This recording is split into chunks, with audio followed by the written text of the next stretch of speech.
Pleasure to bring solidarity to International Women's Day on March the 8th. My name's Baugh, I'm the Assistant General Secretary of PCS. And of course, the significance of International Women's Day, its history, its origins in the United States, spread across the world,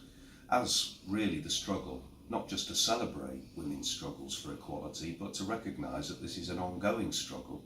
and that the aims and aspirations of the originators of International Women's Day have yet to be realised. I would say, speaking from a PCS perspective, where the majority of our members are women, that the British trade union movement now, the majority of trade unionists in the UK are women,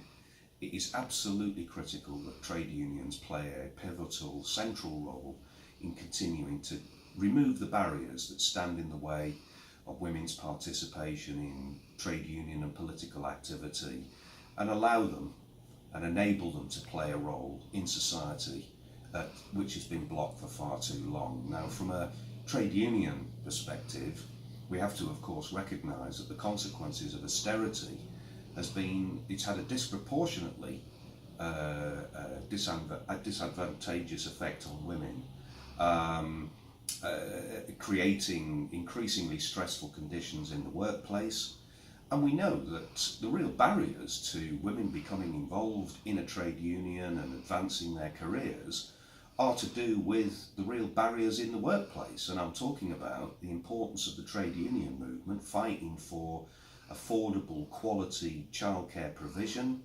about the trade union movement fighting for the rights to part-time and flexible working, flexible in the interests of workers. And I'm talking, as PCS have done, challenging many of the discriminatory practices that successive governments and the employer have imposed in recent years. And I cite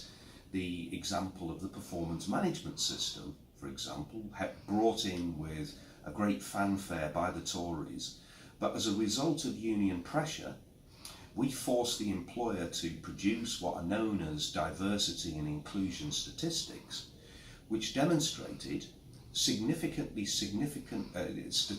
significant levels of discrimination towards many sections of the workforce, including women,